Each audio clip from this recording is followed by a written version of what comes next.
principios pueden ser divididos en tres grupos. Pueden ser principios derivados del derecho penal, ese es un primer grupo. Un segundo grupo son principios estructurales del proceso. Y un tercer grupo son principios, pero ya del procedimiento. Son como procedimentales, ¿correcto? Tres grupos. Principios que derivan del derecho penal, principios estructurales y principios del procedimiento, ¿correcto? Tres grupos de principios. Acuerdo, límites. Tres grupos de límites al ius puniendi del Estado. Si el Estado quisiese procesar a alguno de ustedes, Dios no quiera, van a encontrar estos límites. Dentro del primer grupo, que son principios derivados del derecho penal, uno encuentra, por ejemplo, al principio de legalidad. O sea, eso es lo más importante que puede existir. ¿Por qué? Porque gracias a una lucha consagrada, nosotros tenemos materializado un código procesal penal, por ejemplo. Obviamente, deriva del derecho penal, claro, el principio de legalidad, ¿cierto? Uno analiza la tipicidad de la conducta, el desarrollo de cada uno de los elementos del tipo, excelente. Pero ese principio de legalidad es derivado al proceso penal, claro. ¿Nosotros tenemos regulado un proceso penal legalmente? Por supuesto, ¿cierto?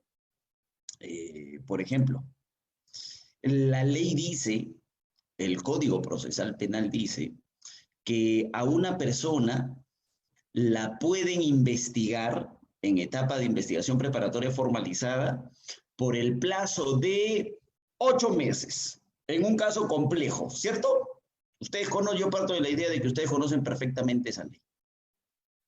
Pero el código dice también que se puede prorrogar ese plazo, se puede ampliar por 8 meses más, ¿sí o no? Ojo, de investigación, ¿ah? Sí. Ok, perfecto. Se acaban los 8 meses iniciales y se acaban los 8 meses de prórroga. ¿La ley permite una ampliación más? Ya no, ¿sí o no?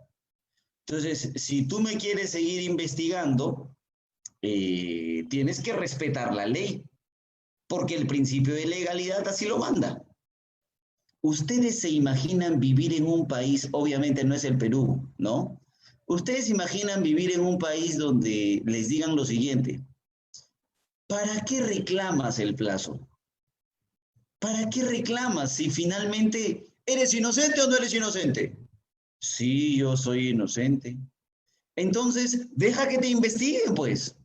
Si eres inocente, ¿qué daño te hace que te investiguen? Solo los culpables le temen a la investigación. Oye, ¿qué hacemos con la ley? Quizás sirva para trancar puertas en estos tiempos. Entonces es importante ese respeto, por ejemplo, del principio de legalidad. Así pueden encontrar ustedes diferentes partes, diferentes. Por ejemplo, si vas a sobreseer, incluso podría ser un principio, si vas a sobreseer de legalidad, si vas a sobreseer, solamente puedes sobreseer con base en lo desarrollado en el artículo 344, inciso 2. Si no se encuentra en esas causales, no puede sobreseer, porque nosotros tenemos un sobreseimiento regulado específicamente en el Código Procesal Penal, por ejemplo. Resulta que tú me quieres acusar, pero no me has investigado por ese hecho. ¿En la ley hay un límite o no? Por supuesto. ¿Cuál es ese límite? El principio de congruencia procesal. ¿Por qué? Porque solamente puedes acusarme por aquello por lo que fui investigado. Entonces, a lo largo del proceso, ustedes van a encontrar diferentes momentos donde la ley dice qué es lo que se debe hacer. Entonces, es un principio derivado del proceso penal. Estoy en el primer grupo. Otro principio derivado del proceso penal, esta es, dicho sea de paso, una clasificación que ni siquiera hago yo, sino que es una clasificación, no interesa lo que diga, pero Es una clasificación hecha por el señor juez supremo César San Martín Castro en una publicación que todos deben haber realizado, ¿no? Este libro que él tiene de lecciones de Derecho Procesal Penal, que sacó como una actualización del libro que era clásico de Derecho Procesal Penal que explicaba el sistema del Código de Procedimientos Penales, ¿no? En 1940. Se sacó una nueva publicación de lecciones de Derecho Procesal Penal, pero esta vez aplicado al Código Procesal Penal del 2004. Entonces, ahí tienen ustedes un grupo de principios derivados del derecho penal, ¿correcto? Ustedes pueden remitirse a la fuente para que puedan ampliar un poquito más en ese aspecto. Otro grupo, yo les he dicho 3 grupos de principios, ¿no? Otro grupo de principios son los principios estructurales del proceso. Por ejemplo, encabeza la lista de los principios estructurales del proceso el principio acusatorio, si es que no es el principal, creo yo, ¿no? Estructural del proceso, por eso, de ahí el nombre. ¿Por qué el principio acusatorio es un principio estructural del proceso? Porque sobre esa base en realidad trabajamos. La primera regla derivada del principio acusatorio, por ejemplo, es que la investigación se encontrará a cargo del fiscal y el juicio se encontrará a cargo del juez, ¿no? De ahí que hayamos eliminado este llamado proceso sumario y hoy trabajemos sobre la base de un principio acusatorio, por ejemplo. Otro principio derivado de este principio acusatorio, que a su vez forma parte de los principios estructurales, es el llamado nemo iude sine actore, ¿cierto? O sea, no hay proceso sin acción. ¿De quién depende el ejercicio de la acción? Del fiscal. Hay un tema que ustedes tienen que analizar que es muy interesante y creo que tendríamos que traerlo a colación a la luz del análisis de este principio de nemo iude sine actore, ¿no? ¿Qué pasa cuando el fiscal, por ejemplo, si todos estamos de acuerdo que derivado del principio acusatorio aplica este principio nemo iude sine actore? Les cuento. ¿Qué pasaría si es que un fiscal pide el sobreseimiento, por ejemplo, y el juez está conforme con el sobreseimiento? Se apela. ¿Quién apela? Ojo, Jefferson Moreno es investigado por delito de homicidio. Entonces, ¿quién apela el sobreseimiento? ¿Jefferson? Jefferson no creo, pues. Tendría que ser el agraviado, ¿cierto? La mamá del hijo muerto, la familia del hijo fallecido. Entonces, ellos apelan, son agraviados. El fiscal y el juez están de acuerdo, ¿ah? Entonces, la pregunta es, ¿qué pasa con el nemo iude sine actore? Porque si el fiscal no está acusando y el juez está de acuerdo, entonces, ¿para qué se le ha permitido interponer recurso de apelación al agraviado? No tiene sentido, ¿cierto? Eso es algo que ustedes tienen que analizar, porque la Corte Suprema ha dicho que efectivamente, como dice la ley, el agraviado sí puede apelar. Y como puede apelar, en realidad quiere decir que pese a que el fiscal ha requerido el sobreseimiento y pese a que el juez ha aceptado el sobreseimiento, el proceso penal continúa. ¿Y dónde quedó el principio? Nemo iude sine actore, derivado del principio acusatorio, que a su vez forma parte de un principio estructural del proceso. Otro principio derivado del principio acusatorio, por ejemplo, es la correlación entre la acusación y la sentencia. Un juez solo puede condenar por aquello que es objeto de acusación, ¿cierto? Solo por lo que ha sido objeto de acusación. Hay una excepción, claro, a ese principio, ¿no? Que está regulado en la propia ley, que es la tesis de la desvinculación jurídica, por ejemplo. Y eso respecto de la calificación jurídica. Y respecto de los hechos, ustedes tienen el procedimiento de acusación complementaria que se puede presentar en juicio, esas dos cosas. Bueno, eso como principio acusatorio, derivado de principios estructurales del proceso. Repito, los principios pueden agruparse en 3 grupos. Principios derivados del derecho penal, principios estructurales del proceso y principios del procedimiento. Entonces, derivados del derecho penal son varios, que por tiempo no puedo desarrollar todos, hablar de cada principio nos tomaría siquiera 2 días. Entonces, trato de desarrollar los más importantes. A un principio derivado del derecho penal, por ejemplo, ustedes tienen el de legalidad, el de obligatoriedad, el de necesidad, el de oficialidad, el de aportación de hechos, el de investigación de hechos. Entonces, derivados del derecho penal. Ese es un grupo.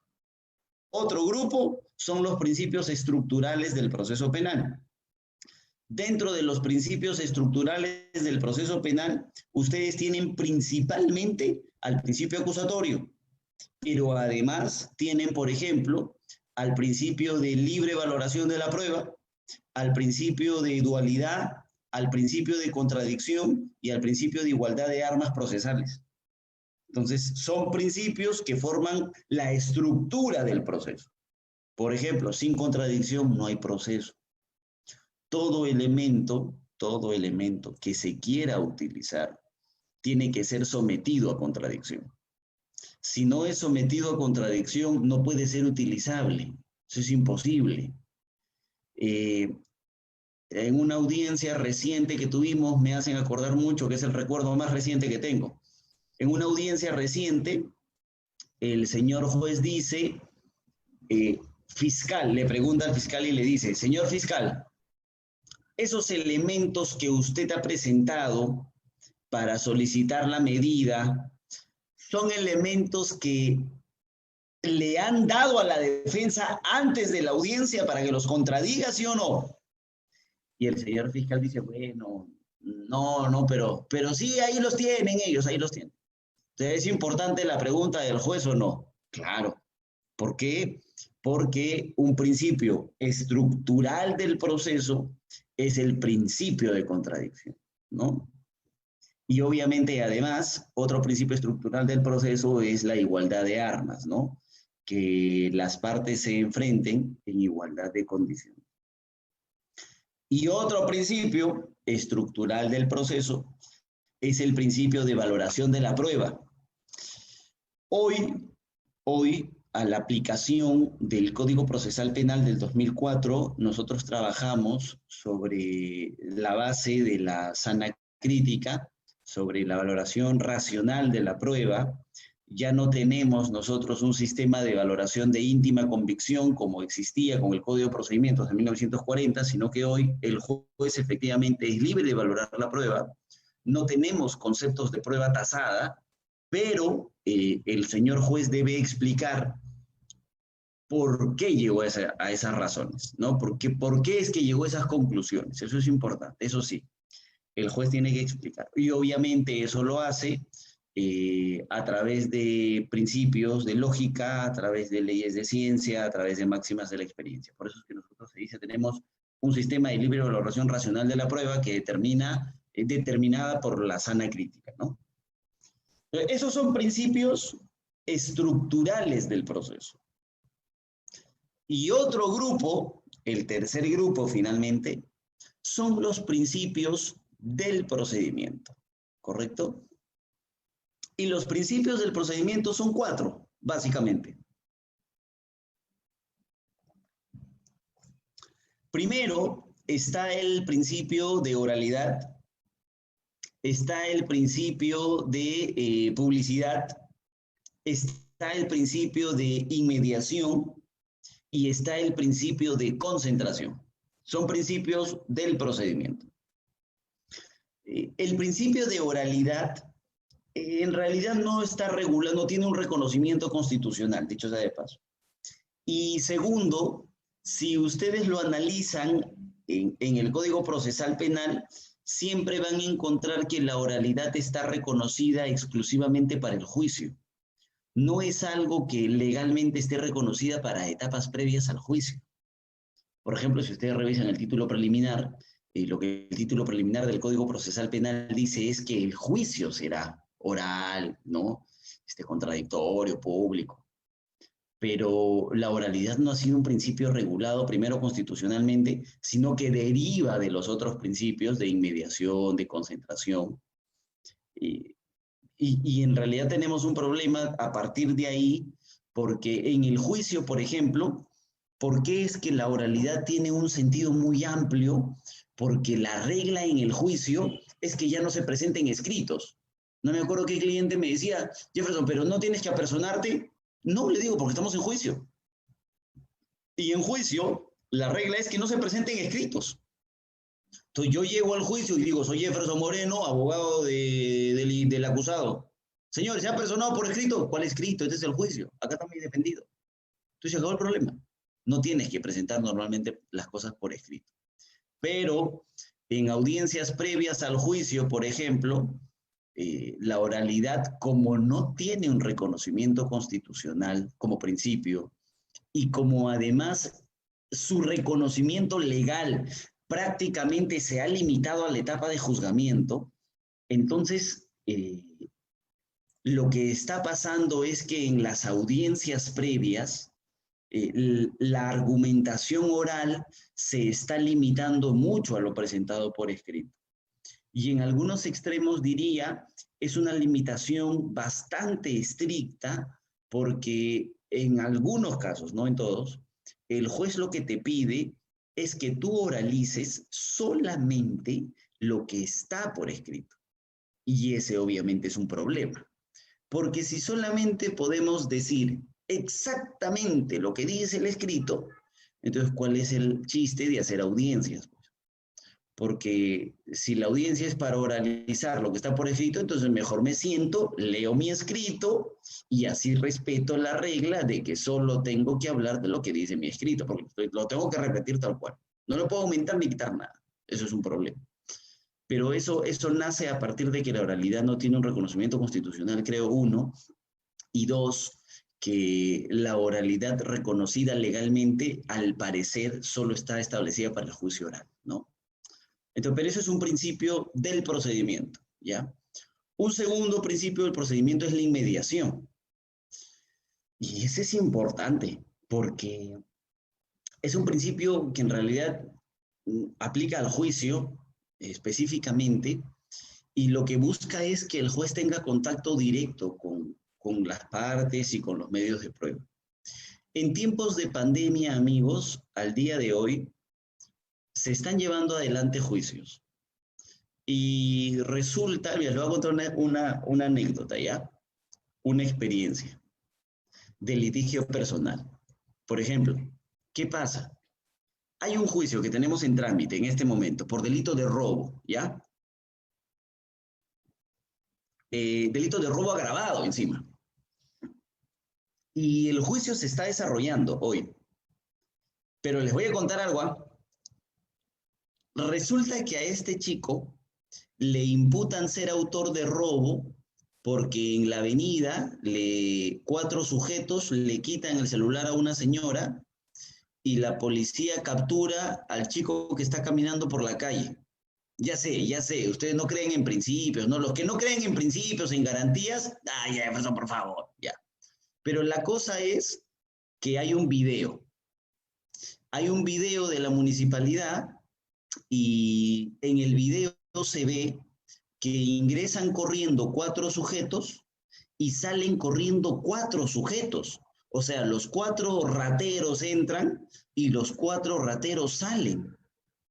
Entonces la pregunta es, ¿a quién capturó la policía? Si eran 4 y se fueron 4, entonces ¿de dónde salió ese detenido? ¿De dónde salieron 5? Entonces en el juicio lo que se solicitó es que se vea el video, que todos los miembros de la sala, porque es la sala lastimosamente con el antiguo código, todos los miembros de la sala vean el video. ¿Y saben qué resulta? Que se termina de ver el video y por ahí la sala dice, pero es que no veo bien, no se ve bien de mi laptop, se ve borroso. Yo no logro diferenciar cuántos entran, cuántos salen. Pero, ¿cómo lo vas a ver? Pero si está clarito. Yo lo estoy viendo en mi computadora, en mi Corel i7 de 8ª generación. Disculpa, pero yo estoy llevando a cabo la audiencia desde mi celular. O sea, desde mi Nokia estoy viendo la audiencia, entonces no puedo verlo bien. Entonces, como no puedo verlo bien, bueno, para mí es irrelevante la prueba. Palabras exactas, literales del juicio. Entonces, hay un problema con la inmediación en juicios virtuales, por supuesto.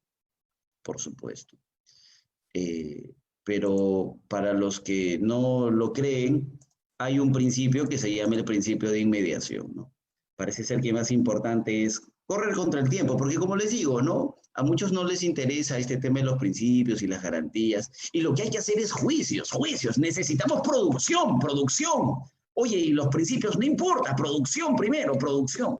Condenas queremos, condenas, y ya está clarito qué es. Entonces, ¿para qué proceso? Pero bueno, disculpen, pero ahí hay un principio del procedimiento. Otro principio del procedimiento es la concentración. La idea es que los juicios, por ejemplo, se desarrollen en una sola sesión. Hasta ahorita no he visto un solo juicio, no he tenido la experiencia de estar en un juicio que se haya hecho en una sola sesión, por ejemplo. Nunca he estado, hasta ahorita. Ni uno. Pero bueno, lo que el código manda es que los juicios se desarrollen en una sesión única, por ejemplo. Pero que si es que se prolongasen más sesiones, entre sesión y sesión no puede haber más de 8 días. Ahora, esa regla ha sido trasladada a la etapa intermedia, por ejemplo. ¿Por qué? Porque en la etapa intermedia nosotros teníamos demasiados problemas. Y hay etapas intermedias que duran años, 1 año, 2 años. Tengo etapas intermedias que hasta ahora, antes de pandemia, claro, no programaban, ¿no? Y ahora el legislador dijo, esto ha sido en el año 2017, si mal no recuerdo, a través del decreto legislativo 1307, el legislador dijo, no, espérate, ya mucho demora, y le ha puesto plazos. Y ha dicho que las audiencias de control de acusación también deben realizarse en una sesión y excepcionalmente en diferentes sesiones, pero entre sesión y sesión no puede haber más de 8 días, ¿no? Porque pasaba mucho que tú ibas a un control de acusación en enero, avanzabas un poquito y te reprogramaban para marzo, o para abril, para mayo, no porque el señor juez no quiera, sino porque no tiene tiempo. O sea, no, la agenda la tiene llena, existe demasiada carga procesal. Pero la idea es respetar el principio de contradicción, ¿no? Y por último, como un principio del procedimiento, ustedes van a encontrar el principio de publicidad. Importantísimo, sobre todo en estos tiempos. Lastimosamente, el problema está en que ustedes saben que el Poder Judicial tiene un canal de televisión, ¿cierto? Que es este canal Justicia TV. Y los abogados se han convertido en una serie de actores de televisión, porque sales en televisión. Entonces, solo algunos casos son casos que son transmitidos en Justicia TV hoy. Lo que en todo caso se podría hacer es que cada corte mantenga su propio canal, ¿no? Ya que ahora todos transmiten en Facebook. Me parece que esta conversación también está siendo transmitida en Facebook. O sea, todo se transmite en Facebook, ¿cierto? Entonces, ya que todo se transmite en Facebook, esa publicidad podría ser utilizada por diferentes cortes para transmitir también sus propios casos. Y todos podamos tener acceso a los debates que se dan en cada uno de los casos, ¿no? Entonces, cierro, principios. Son 3 grupos de principios. Principios derivados del derecho penal, principios estructurales del proceso y principios del procedimiento. Dentro del primer grupo, principios derivados del derecho penal, ustedes pueden encontrar la legalidad, a la oficialidad, a la obligatoriedad, a la oportunidad, a la aportación de hechos, a la investigación de hechos, principios derivados del derecho penal. Y dentro del segundo grupo, principios estructurales del proceso, contradicción, principio acusatorio, libre valoración de la prueba, igualdad de armas. Y dentro del tercer grupo, principios del procedimiento, ustedes van a encontrar a la oralidad, a la inmediación, a la concentración y a la publicidad.